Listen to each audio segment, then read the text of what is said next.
Ich will endlich wissen, was die Wahrheit ist. In deiner Welt. Sie geschieht auch in unserer. Hello friends, welcome back to the my channel. और आज मैं आप लोगों के लिए dark season 3 की explanation लेकर आया हूं, जिसमें हम एपिसोड 4, 5 और 6 की कहानी को जानेंगे। वहीं वीडियो शुरू करने से पहले अगर आपने इसके पिछले पार्ट की एक्सप्लेनेशन नहीं देखी है तो उसका लिंक आपको आई बटन और डिस्क्रिप्शन में मिल जाएगा। आप वहां से वो वीडियो जरूर देखें, वरना आपको इस वीडियो में कुछ भी समझ में नहीं आएगा। वहीं दूसरी तरफ मैं अपने नए व्यूवर्स से रिक्वेस्ट करूंगा कि अगर आप डार्क की कहानी को अच्छे से समझना चाहते हैं तो इसके पिछले दोनों सीजन के एक्सप्लेनेशन जरूर ट्राई करें, जिसका लिंक भी आपको डिस्क्रिप्शन में मिल जाएगा। आप वहां से उसे देख सकते हैं। तो चलिए अब शुरू करते हैं आज की वीडियो को। तो जैसा कि हमने पिछली पार्ट में देखा, एडम और ईवा एक दूसरे के यंगर वर्जन को मैनिपुलेट करते हैं ताकि इस लूप को कंटिन्यू रखा जाए। यहाँ पे अब तक हम ये समझ नहीं पाए हैं कि एडम और ईवा आखिर ऐसा करते क्यों हैं, लेकिन इस वीडियो के अंत तक आपको इन दोनों की इंटेंशन पता चल जाएगी। वहीं मैं आपको एक इम्पोर्टेंट बात बताना चाहता हूँ कि मैं इस एक्सप्लेनेशन को काफी हद तक लीनियर वे में प्रेजेंट करने की कोशिश की है, क्योंकि अगर मैं सीरीज की टाइमलाइन यूज करूंगा तो ये एक्सप्लेनेशन और भी कॉम्प्लिकेटेड हो जाएगी। तो दोस्तों, एपिसोड 4 की शुरुआत एडम्स वर्ल्ड के 1954 में होती है, जहां पे हम छोटे ट्रॉन्टे नील्सन को देखते हैं जो कि केव के आसपास घूम रहा था। और तभी वहां पर अननोन आते हैं और वो ट्रॉन्टे से आकर के बात करते हैं। यहाँ पे अननोन का कहना होता है कि वो ट्रॉन्टे की माँ एग्नेस को जानता था। अब यहाँ पे ट्रॉन्टे अननोन को पहचान नहीं रहा था, इसीलिए वो उससे पूछता है कि वो आखिर कौन है, जिसपे अननोन का कहना होता है कि उसका कोई नाम नहीं है। वहीं अननोन का ये भी कहना होता है कि वो ट्रॉन्टे को बचपन में देखा था और बचपन के बाद वो आज उससे मिला है। जिसके तुरंत बाद अननोन ट्रॉन्टे को एक ब्रेसलेट देता है और उसका कहना होता है कि ये ब्रेसलेट उसकी माँ को बिलोंग करता है। जिसके बाद अननोन वो ब्रेसलेट ट्रॉन्टे को दे करके वहाँ से चला जाता है। वहीं अगले ही सीन में ट्रॉन्टे की मुलाकात जेन से होती है।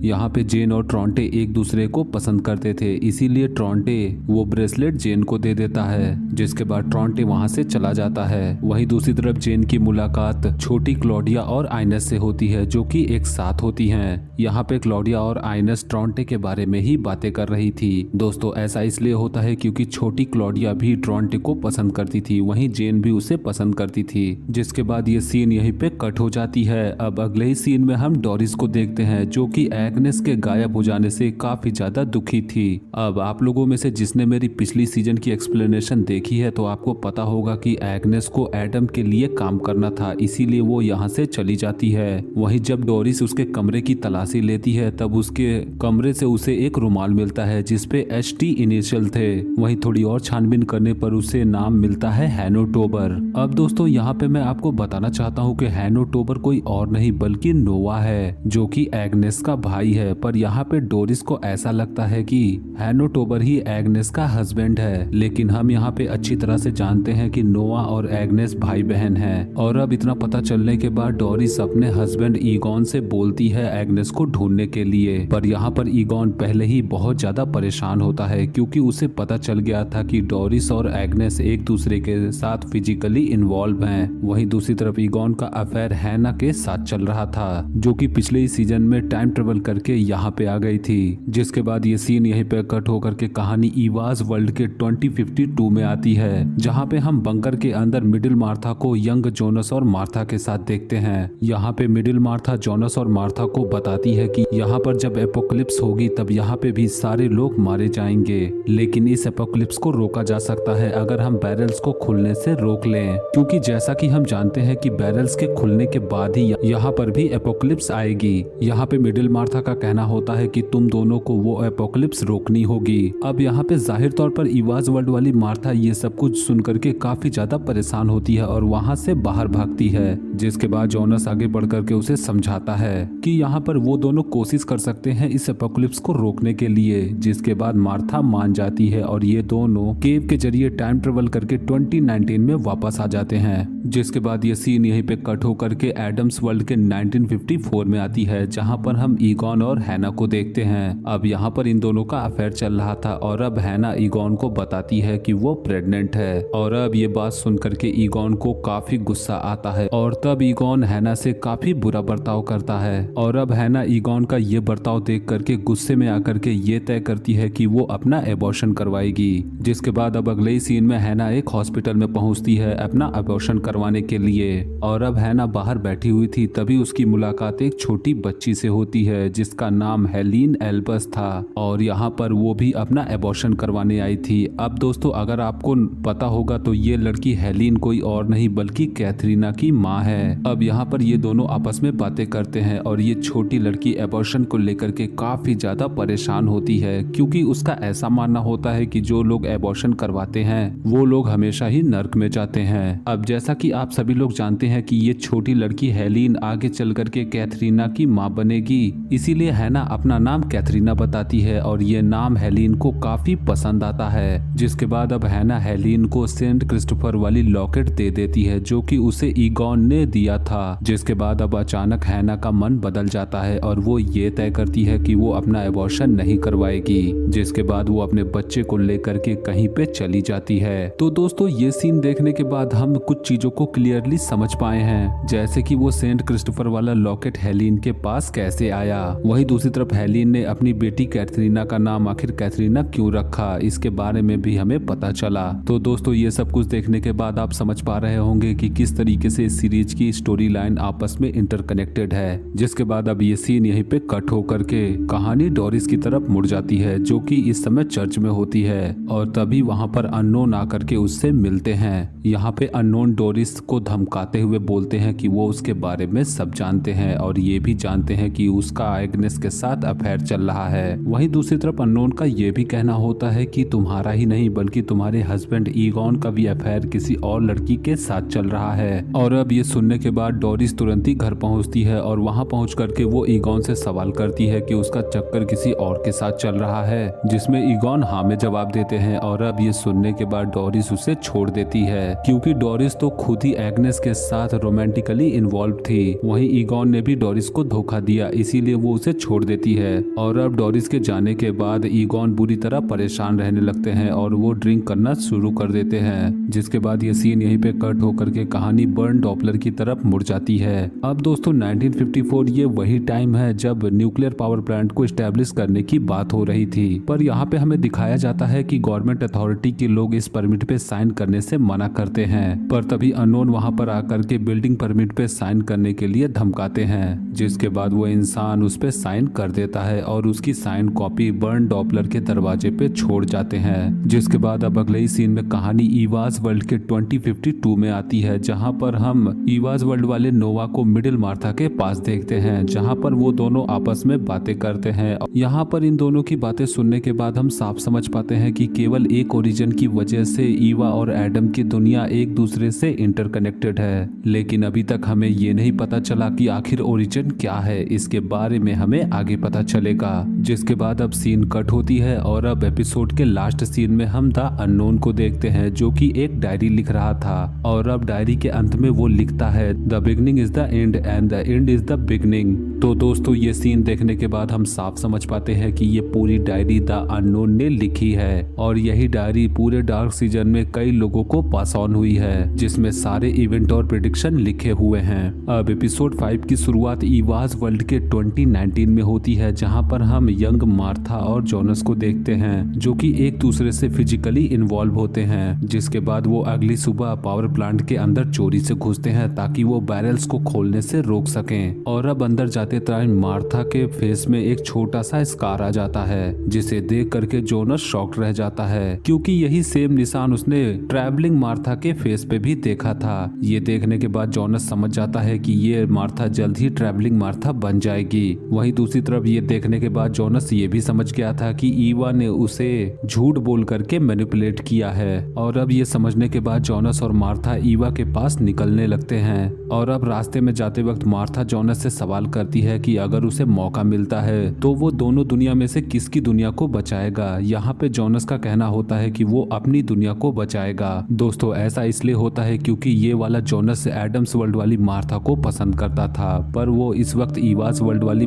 मार्था के साथ रिलेशनशिप में होता है, लेकिन वो इस रिलेशनशिप को गलत मानता है। जिसके तुरंत बाद वो दोनों ईवा के पास पहुंचते हैं और वहां पहुंच करके जोनस उसे कहता है कि उसने उसे झूठ बोल करके केवल उसका इस्तेमाल किया है। जहां पर अब ईवा जोनस को धमकाते हुए बोलती है कि उसका काम अब यहाँ पर खत्म हो चुका है और अब उसे जिंदा रहने की जरूरत नहीं है। अब ये दोनों आपस में बात कर ही रहे थे कि तभी वहां पर ट्रैवलिंग मार्था आ जाती है और हम नोटिस कर पाते हैं कि उसके चेहरे पे अब 2 स्कार होते हैं और वो देखते ही देखते जोनस को आकर के शूट करके मार डालती है। और अब जोनस को मरता देख करके फर्स्ट वाली मार्था उसके पास आती है और बोलती है कि सब कुछ ठीक हो जाएगा, पर जोनस यहाँ पे तुरंत मारा जाता है। अब दोस्तों ये सीन देखने के बाद आप लोग काफी ज्यादा कंफ्यूज हो रहे होंगे, जिसमें पहली बात तो ये कि ट्रैवलिंग मार्था तो एडम्स वर्ल्ड में थी, तो वो आखिर यहाँ पे कब आई। वहीं दूसरी तरफ सबसे बड़ा सवाल कि अगर जोनस मर गया है तो स्ट्रेंजर जोनस और एडम कैसे जिंदा हैं। तो दोस्तों इन सभी का जवाब आपको आगे मिलेगा। जिसके बाद ये सीन यहीं पे कट होकर के कहानी एडम्स वर्ल्ड के 1987 में आती है, जहाँ पे हम कैथरीना को देखते हैं और वो अल्ड्रिक के पास आकर के बोलती है कि वो अपनी माँ हेलिन से यहाँ की चाबियां लेकर के अल्ड्रिक को यहाँ से बचा ले जाएगी। जिसके बाद अब अगले ही सीन में हेलिन जब अपने काम से घर लौट रही थी तब कैथरीना उसका पीछा करती है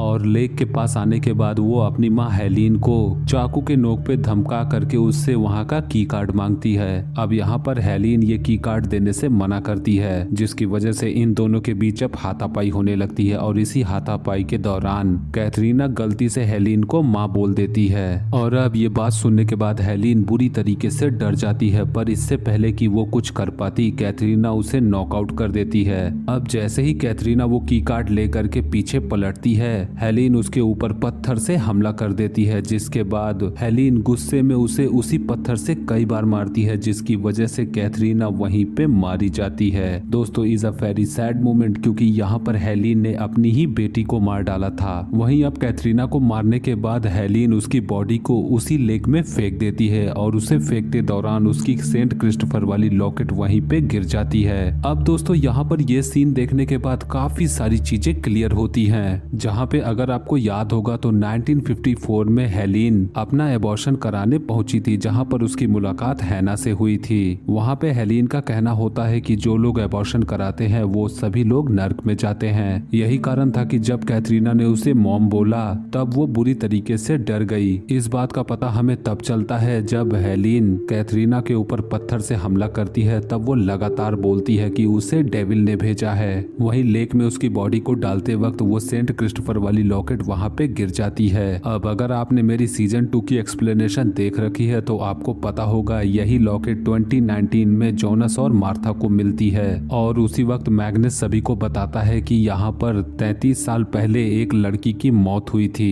अब दोस्तों ये सीन देखने के बाद आप समझ पा रहे होंगे कि मैग्नस इसके बारे में बातें कर रहा था और यहाँ पे डूब के मरने वाली कोई और नहीं बल्कि उसकी ही माँ कैथरीना थी। जिसके बाद ये सीन यहीं पे कट होकर के कहानी एडम्स वर्ल्ड के ही 1954 में आती है। यहाँ पे हम छोटी शॉर्लेट को अपने ग्रैंडपा टेनाहॉस के पास देखते हैं और यहाँ पे शॉर्लेट उससे सवाल करती है कि उसके रियल पेरेंट्स आखिर कौन हैं, क्योंकि हम ये बात अच्छी तरह से जानते हैं कि टेनाहॉस ने शॉर्लेट को अडॉप्ट किया था, जिसमें टेनाहॉस उसे एक पिक दिखाते हैं जिसमें उनका बेटा मैरेक अपनी वाइफ और बच्ची के साथ में होता है। यहाँ पे टेनाहॉस उसे बताते हैं कि इन तीनों की मौत एक कार एक्सीडेंट में हो गई थी और उनके मौत के कुछ ही दिनों बाद मेरे दरवाजे पर एक छोटी बच्ची और एक पॉकेट वॉच को कोई रख करके चला गया था।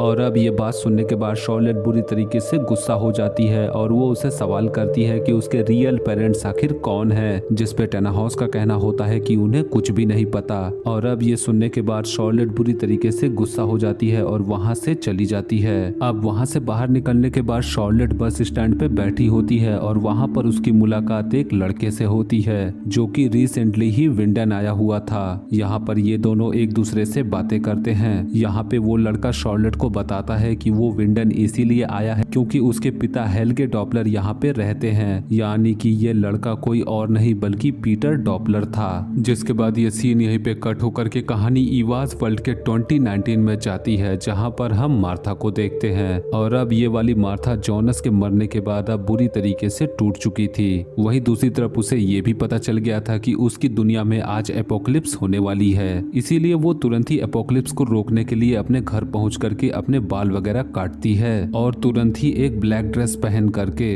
वहां से तुरंत ही निकल जाती है। और अब हम ये देख पाते हैं कि ये मार्था अब ट्रैवलिंग मार्था बन चुकी है। और अब मार्था तुरंत ही इवाज वर्ल्ड वाले मैग्नस के पास पहुंचती है और उसे एपोक्लिप्स के बारे में बताती है, पर मैग्नस मार्था की बातों का विश्वास नहीं करता है, इसीलिए वो वहां से निकल जाती है और सीधे बार्थोस के पास पहुंचती है। मार्था बार्थोस के पास पहुंच करके उसे एपोक्लिप्स के बारे में बताती है और अब बार्थोस उसकी बातों का विश्वास कर लेता है और वो दोनों ही पावर प्लांट की तरफ निकल जाते हैं ताकि वो बैरल्स को खोलने से रोक सके। वहीं अगले ही सीन में हम अलेक्जेंडर को देखते हैं जो कि शॉर्लेट के पास पहुंच करके उसे अपने साथ लाता है और पावर प्लांट के अंदर पहुंचने के बाद वो दोनों रेडिएशन सूट पहन करके उन्हीं बैरल्स को खोलने के लिए जाते हैं और यहीं से इस वर्ल्ड में एपोक्लिप्स की शुरुआत होगी। अब एपिसोड 6 की शुरुआत एडम्स वर्ल्ड के 1888 में होती है जहां पे हम स्ट्रेंजर जोनस के एक नाइटमेयर को देखते हैं। ये नाइटमेयर एपोक्लिप्स वाले दिन की होती है और यहाँ पे हम देखते हैं कि जोनस अपने घर के बेसमेंट में छुप करके एपोक्लिप्स को सरवाइव करता है, जिसके तुरंत बाद स्ट्रेंजर जोनस अचानक से अपने नींद से उठता है। और अब ये सीन देखने के बाद आप सभी के मन में सवाल आ रहा होगा कि आखिर ऐसा क्यों है, क्योंकि हम यहाँ पे अच्छे से जानते हैं कि जोनस को इवाज वर्ल्ड वाली मार्था आकर के अपने साथ ले गई थी। तो दोस्तों ये पूरी सीरीज का एक बहुत ही इंटरेस्टिंग प्लॉट है जिसके बारे में आपको थोड़ी ही देर में पता चलेगा। और अब स्ट्रेंजर जोनस नींद से उठने के बाद वो उसी लेटर को पढ़ता है जो कि मार्था ने उसे भेजा था और उस लेटर में लिखा हुआ था कि इस पूरी टाइम लूप को एंड किया जा सकता है और साथ ही जोनस मार्था को भी बचा सकता है, पर उसके लिए पहले उसे मार्था को खोना होगा। लेकिन अब ये लेटर पढ़ने के बाद स्ट्रेंजर जोनस को अब कोई फर्क नहीं पड़ता है, इसीलिए वो उस लेटर को जला देता है, क्योंकि यहाँ पे 1888 में आने के बाद उसे ऐसा लगता है कि वो सारे इवेंट्स को खुद ही चेंज कर सकता है। लेकिन जैसा कि आपने पिछले 2 सीजन में देखा वो किसी भी इवेंट को चेंज नहीं कर पाया, जिसके बाद अब अगले ही सीन में कहानी की टाइमलाइन चेंज होकर के 2020 में आती है और यहाँ पर हम इवाज वर्ल्ड वाली क्लोडिया को एडम्स वर्ल्ड वाली क्लोडिया के साथ बात करते हुए देखते हैं। यहाँ पे इवाज वर्ल्ड वाली क्लोडिया एडम्स वर्ल्ड वाली क्लोडिया को इन दोनों दुनियाओं के बीच चल रही टाइम लूप के बारे में बताती है। साथ ही इवाज वर्ल्ड वाली क्लोडिया एडम्स वर्ल्ड वाली क्लोडिया को अपने तरीके से सारी चीजें बता करके ये चाहती थी कि वो उसके लिए काम करे, क्योंकि इवाज वर्ल्ड वाली क्लोडिया चाहती थी कि वो एडम्स वर्ल्ड वाली क्लोडिया को ईवा के तरफ कर ले ताकि ये दोनों मिल करके लाइट यानी ईवा का साथ दे सके। यहाँ पे इवाज वर्ल्ड वाली क्लोडिया का कहना होता है कि यहाँ पे 2 पार्टीज एक दूसरे से लड़ रहे हैं इस टाइम लूप को एंड करने के लिए। इस वाली क्लोडिया के हिसाब से एडम डार्क साइड है, वहीं ईवा लाइट के साइड है। वहीं दूसरी तरफ इसकी एक और एग्जांपल होती है जहाँ पे एडम को चुनना डेथ को चुनने जैसा है, वहीं ईवा का चुनना यानी लाइफ को चुनने जैसा है। वहीं दूसरी तरफ इवाज वर्ल्ड वाली क्लोडिया का कहना होता है कि एडम इन दोनों वर्ल्ड्स की नोट को डिस्ट्रॉय करना चाहता है जिसमें ये दोनों वर्ल्ड डिस्ट्रॉय हो जाएंगी। वहीं दूसरी तरफ ईवा इस टाइम लूप को प्रिजर्व कर रही है ताकि दोनों वर्ल्ड सरवाइव कर सके, पर इन दोनों के ऐसा करने की वजह से ये दोनों वर्ल्ड्स एक इनफाइनाइट टाइम लूप में फंस गया है जो कि बार बार रिपीट होता है। तो दोस्तों इसके बाद आप लोगों को एडम और ईवा का मकसद समझ में आ गया होगा। यहाँ पे क्लोडिया का कहना होता है कि उसे एक दूसरे के साथ मिलकर के इस लूप को एंड करना होगा और ये बोलने के बाद इवाज वर्ल्ड वाली क्लोडिया एडम्स वर्ल्ड वाली क्लोडिया को वही गाइड देती है जो कि द अननोन ने लिखी है। यहाँ पे इवाज वर्ल्ड वाली क्लोडिया का कहना होता है कि ये गाइड को लेकर के तुम्हें जोनस के पास जाना है और इससे जोनस को रास्ता दिखाना है ताकि ये लूप इनफाइनाइट लूप चलता रहे। वहीं अगले ही सीन में हम एलिजाबेथ को देखते हैं जो कि अपने वैनिटी वैन में होती है और तभी वहाँ पर कोई अनजान आदमी आ जाता है और एलिजाबेथ को डरा करके एक जगह बैठने को बोलता है, जिसके बाद वो वहाँ पे खाना वगैरह बना के खाता है, जिसके तुरंत बाद अब वो एलिजाबेथ के साथ जबरदस्ती करने लगता है। पर तभी वहाँ पे पीटर आ जाता है और वो उस अनजान आदमी के ऊपर हमला कर देता है, पर इस हाथापाई में उस अनजान आदमी के पास एक नाइफ होती है जिसके जरिए वो पीटर के गले में स्टैब कर देता है, जिसकी वजह से पीटर वहीं पे मारा जाता है। और अब ये देख करके एलिजाबेथ हिम्मत दिखाती है और वो फायर एक्सटिंग्विशन से उस चोर के ऊपर हमला कर देती है, जिसकी वजह से वो चोर भी वहीं पे मारा जाता है। और अब अपने पिता को मरा हुआ देख करके एलिजाबेथ बहुत ज्यादा डर जाती है, जिसके बाद वो वहां से निकल करके सीधे केव की तरफ जाती है जहां पर अब आगे वो नोवा से मिलेगी। जिसके बाद अब अगले ही सीन में कहानी एडम्स वर्ल्ड के 2053 में आती है जहां पे हम एडम को देखते हैं। यहाँ पर एडम एग्नेस के साथ में होता है और उसे वो एक न्यूज़पेपर कटिंग दे करके बोलता है कि ये न्यूज़पेपर उसे क्लोडिया को सही वक्त आने पे देना है, जिसके तुरंत बाद अब एग्नेस इस काम के लिए टाइम ट्रेवल करने के लिए तैयार होती है। वहीं जाने से पहले वो सेल्जा से मिलती है। अब यहाँ पे हमारे मन में सवाल आता है कि आखिर एग्नेस और सेल्जा का क्या रिलेशन है, इसके बारे में हम आगे जानेंगे। वहीं अब एग्नेस के जाने के बाद वहाँ पर हम ईवाज वर्ल्ड वाली मार्था को देखते हैं, जो कि एडम से आकर के बोलती है कि उनके बीच एक डील हुई थी जिसमें इस वाली क्लॉडिया को 1888 में जाकर के स्ट्रेंजर जोनस को न्यूक्लियर ब्लॉब देना था और इस काम के बदले में एडम ने उससे वादा किया था कि वो ओरिजिन के बारे में बताएगा। जिसके तुरंत बाद अब एडम ओरिजिन के बारे में बताता है, जहाँ पे एडम का कहना होता है कि इस पूरी टाइम लूप का ओरिजिन ईवाज वर्ल्ड में क्रिएट हुआ है। अब ये बात सुनने के बाद मार्था बुरी तरह कंफ्यूज हो जाती है। जिसके बाद ये सीन यहीं पे कट होकर के कहानी 2020 में आती है, जहाँ पे हम क्लॉडिया को देखते हैं जो कि गॉड पार्टिकल को स्टेबलाइज करने की कोशिश करती है और तभी अचानक वहाँ पे जॉनस आ जाता है। अब दोस्तों ये सीन देखने के बाद आप सभी लोग कंफ्यूज होंगे कि जॉनस आखिर जिंदा कैसे है। यहाँ पे क्लॉडिया भी जॉनस को देख करके काफी ज्यादा हैरान होती है, क्योंकि उसके हिसाब से तो उसे मरा हुआ होना चाहिए। जिसके तुरंत बाद अब कहानी स्विच होकर के ईवाज वर्ल्ड के 2019 में आती है, जहाँ पे हम फर्स्ट वाली मार्था को वही लेटर लिखते हुए देखते हैं जो कि यंग नोवा ने स्ट्रेंजर जोनस को दिया था। यहाँ पे अब ईवा मार्था को बताती है कि ये उसे जॉनस को देना है, पर यहाँ पे मार्था सवाल करती है कि जॉनस तो मर चुका है। और अब यहाँ पे ईवा बताती है कि जॉनस अभी तक मरा नहीं है, बल्कि वो अब भी जिंदा है, क्योंकि अब ईवा बताती है कि इस टाइम लूप में एक स्विच पॉइंट है जहाँ पे दो पॉसिबिलिटीज एक साथ एग्जिस्ट करती हैं। क्योंकि अब जैसा कि आपने एपिसोड 6 की शुरुआत में स्ट्रेंजर जोनस वाले नाइटमेयर को देखा था, जिसमें एक जोनस मार्था के साथ उसके वर्ल्ड में चला जाता है, वहीं दूसरी तरफ दूसरा वाला जोनस अपने घर के बेसमेंट में छुप करके इस एपोकलिप्स को सरवाइव कर जाता है। और यही बेसमेंट वाला जोनस ही आगे चल करके स्ट्रेंजर जोनस और एडम बनता है। और इसी के साथ इस सीरीज का सबसे बड़ा प्लॉट रिवील होता है, क्योंकि यहाँ पे यही कारण होता है कि स्ट्रेंजर जोनस और एडम को ईवाज वर्ल्ड के बारे में कुछ भी पता नहीं होता है। और यहाँ पे इस थियरी को हम क्वांटम सुपरपोजिशन बोलते हैं। अब अगर आप लोगों ने क्वांटम सुपरपोजिशन के बारे में सुना होगा तो इस थियरी को 1992 में एडविन शॉर्डिंगर नाम के साइंटिस्ट ने एक लेक्चर के दौरान बताया था, जहाँ पे उनका कहना होता है कि जब तक हम कोई डिसीजन लेकर के आगे नहीं बढ़ जाते हैं तब तक हमारे लिए एक ही टाइम में दो पॉसिबिलिटीज एग्जिस्ट करती हैं, जिसके हिसाब से एक वो पॉसिबिलिटी जिसमें हम उस काम को करने के लिए मान गए, वहीं दूसरी तरफ वो पॉसिबिलिटी जिसमें हम वो काम करने के लिए कभी तैयार ही नहीं हुए। यानी कि एक ही टाइम पर दो पॉसिबिलिटीज एग्जिस्ट कर सकती हैं, जैसा कि हमने इन दोनों जोनस वाले केस में देखा। दोस्तों इस थियरी के बारे में आपको अगले पार्ट में एकदम डिटेल से बताऊंगा।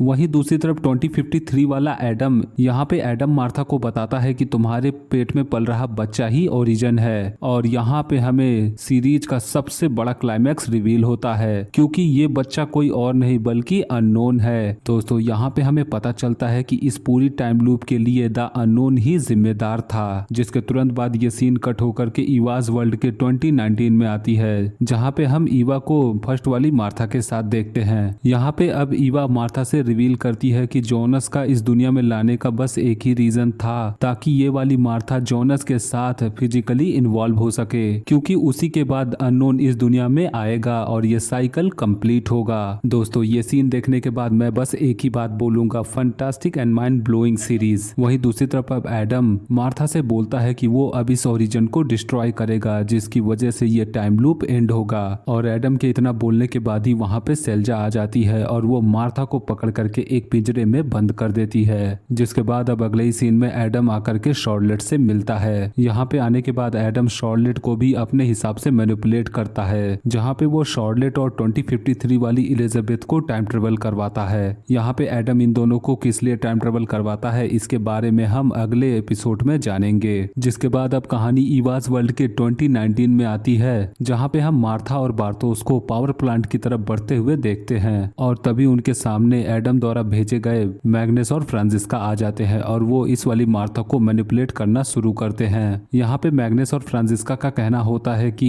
एडम ही इन सभी चीजों को रोक सकता है जिसको ओरिजिन के बारे में पता है। तो दोस्तों ये सीन ये कंफर्म करती है कि यहीं से ये वाली मार्था ट्रैवलिंग मार्था बनने लगती है। जिसके बाद ये सीन यहीं पे कट हो जाती है। अब अगले ही सीन में हम ईवा को देखते हैं, जो कि सभी लोगों को इकट्ठा करके अपना अपना काम पूरा करने के लिए इन सभी को तैयार करती है। ईवा सबसे पहले क्लॉडिया को भेजती है ताकि वो एडम्स वर्ल्ड वाली क्लोडिया को वो डायरी दे सके, जिसके बाद वो ईगॉन को हैना के पास भेजती है। वहीं दूसरी तरफ वो नोवा को एलिजाबेथ के पास भेजती है ताकि वो उसे बंकर ले जाए जहाँ पे यंग नोवा होगा। तो जैसा कि हम देख पाते हैं कि ईवा सभी फैमिली ट्री को बचाने के लिए अपने सारे पीसेस को मूव करती है। जिसके बाद अब अगले ही सीन में कहानी एडम्स वर्ल्ड के 2053 में आती है, जहाँ पे हम एडम को ट्रैवलिंग मार्था के पास देखते हैं जिसे कि उसने पिंजरे में बंद करवा दिया था। यहाँ पे एडम ट्रैवलिंग मार्था को बताता है कि इस ओरिजिन को डिस्ट्रॉय करने के लिए उसे दोनों वर्ल्ड के पावर प्लांट की एनर्जी की जरूरत होगी ताकि उसके जरिए वो इस ओरिजिन को खत्म कर सके और सारे वर्ल्ड को